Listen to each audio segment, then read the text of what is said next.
Hi, I'm Virgie Tovar, and I'm here tonight to talk to you about how body size affects people's lives, relationships, and careers. Specifically, how being fat affects these things. People of all sizes tend to report a dissatisfaction with their bodies, but fat people tend to have less access to meaningful participation in society. Most people believe that discriminating against fat people isn't discrimination at all. Sometimes we don't even realize how our implicit bias affects the ways we view the world around us. For example, is it possible that you would believe me or imagine me a qualified expert if I were 250 pounds instead of the size I am now? Let's see.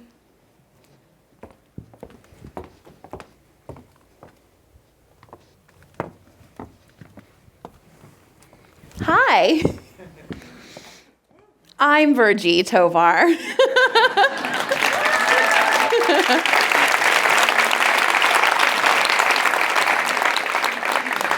And I'm here tonight to talk to you about the ways that body size affects people's lives, relationships, and careers, in particular, how being fat affects these things. People of all sizes tend to report dissatisfaction with their bodies, but fat people actually have less access to meaningful participation in society. Most people believe that discrimination against fat people isn't discrimination at all. Sometimes it's difficult to see how implicit bias shapes the way we see the world around us. For example, is it possible that you are less likely to believe me or imagine me as a trained professional or an expert now that you know that I'm the real Virgie Tovar? While you think about that, I want to tell you a story. I want you to imagine me at 4 years old.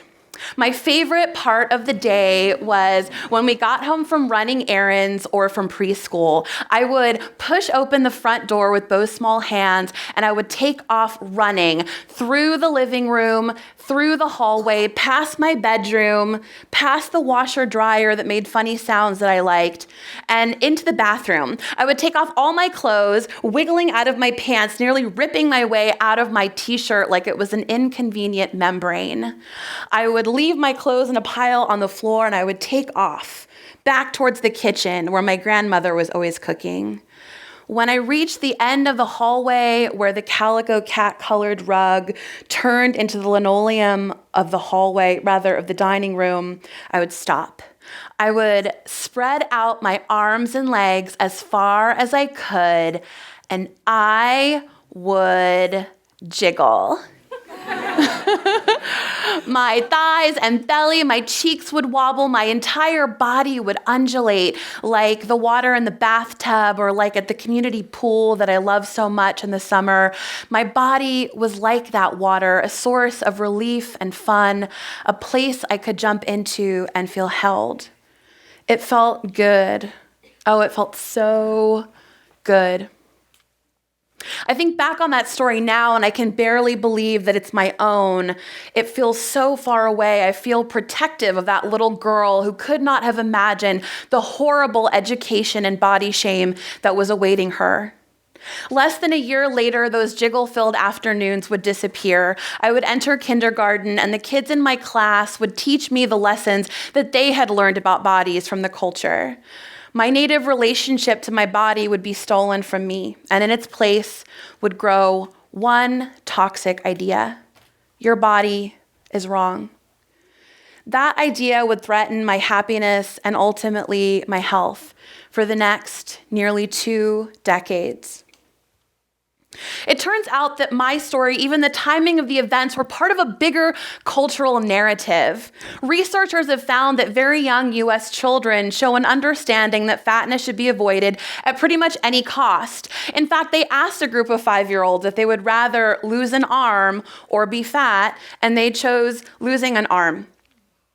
I was not unlike those 5-year-olds. I too believed that I should do anything in my power to change my body because I'd been taught that people like me were ugly and inferior, that my fatness was an external manifestation of internal monstrosity. Even though I hated dieting, I did it for nearly 20 years because I believed I had to lose weight if I wanted love, success, visibility, and freedom. I believed that life would begin later. I would wear a bathing suit later. I would go on a date later. I would wear my favorite outfit. I would travel later. The history of dieting is much older than most people realize. The grandfather of modern-day dieting was named Reverend Sylvester Graham. He rose to prominence in the 1800s and is now known for his namesake invention, the graham cracker. Graham believed that delicious, well-spiced foods led to lasciviousness, and that low-flavor, low-fat foods led to purity of mind and body. He started the dietary reform movement. He and his followers believed that through food, you could control morality. The same ideological basis of dieting today. Dieting was there during every formative step of my life. I was starving myself for the first time in the summer before elementary school. I was on a diet the day I graduated from high school. I had my first bout of hunger-induced exhaustion when I was overseas in college for the first time. And when I got my BA in political science, I was calorie counting the meal following the ceremony. It never once occurred to me that maybe the problem wasn't me. Maybe there was something not quite right about a culture that hated me so much just because I was bigger than other people. I never thought to blame fat phobia, the bigotry ideology that positions fat people as inferior. I only ever blamed myself.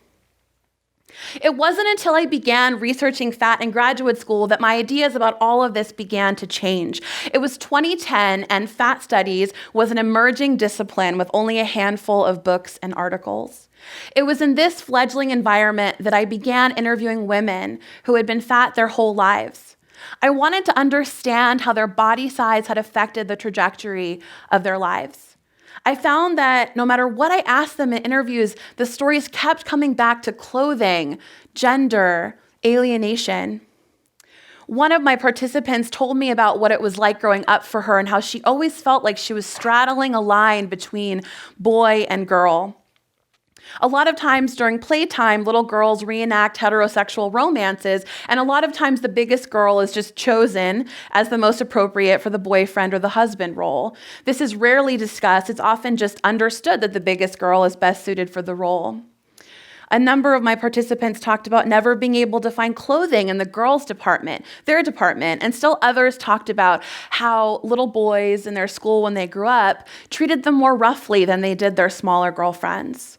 I found that these experiences led to gender confusion. And often in adulthood, many of my participants had much more sophisticated gender stories, and they felt that they had to perform gender more aggressively and more creatively than their smaller counterparts. I began to realize that the way that I had been taught to think of fat, the way that I'd been taught to see my own body, was not inevitable. It wasn't even universal. It was cultural.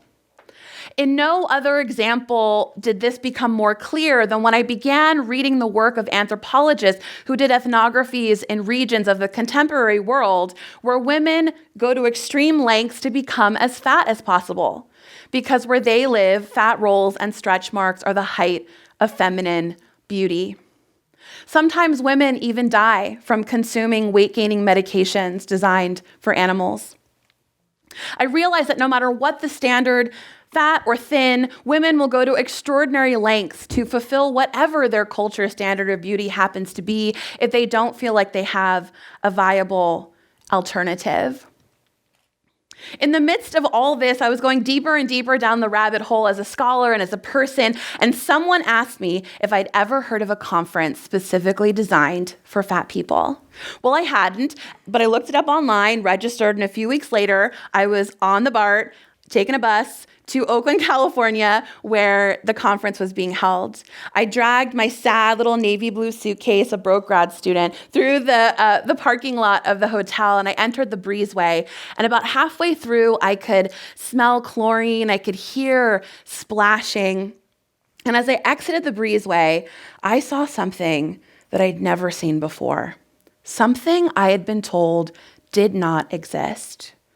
All around the pool were gorgeous, fat women in amazing bathing suits. They were laughing and chatting. They were swimming and napping. They were just living without any discernible trace of the shame I'd always seen on women like them, women like us.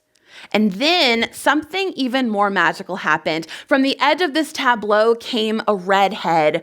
Big arms, big belly, big thighs. She was wearing a red vintage cut bathing suit covered in white polka dots and dramatic cat eye sunglasses. She did not walk, she sauntered.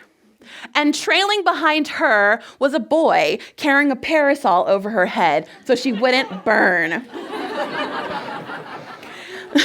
Some might call this a come to Jesus moment. When I saw her, I saw the potential for my own shame-free future. In 2014, not long after that poolside moment, I started a campaign called Lose Hate, Not Weight. I wanted to tell people that it was not weight that needed to be shed, but rather the ideology that we aren't perfect no matter what our size. I began to solicit submissions from women. I wanted to understand women who had declared peace in their relationship on their body, women who had stopped trying to control their weight. One of the first stories I got was from a woman named Abby. Abby started to have excruciating uterine cramps in her 20s, and she tried to ignore it, but ended up at the hospital, and her doctor took one look at her, saw a fat person, and rather than examine her, told her that she simply needed to lose weight, and the pain would go away. Even though Abby sensed that there was something more serious happening inside, she didn't feel empowered to speak back to the doctor. So she left, and she didn't return to another doctor for 3 years. And during those 3 years, a tumor grew inside of her, unmonitored and undetected. She spent most of her 20s in treatment for cancer, and she told me that the language that she heard about cancer, that it was an invasive alien force that had taken over her body, reminded her of the way that people had talked about her fatness. And through making peace with cancer, she was able to make peace with her body. Abby is now in remission. One of my favorite stories came from a woman named Erin. Erin was in a terrible car accident when she was in college. A truck came over the dividing line, hit her head on, and totaled her car. She had to be removed with the jaws of life and helicoptered to the nearest hospital.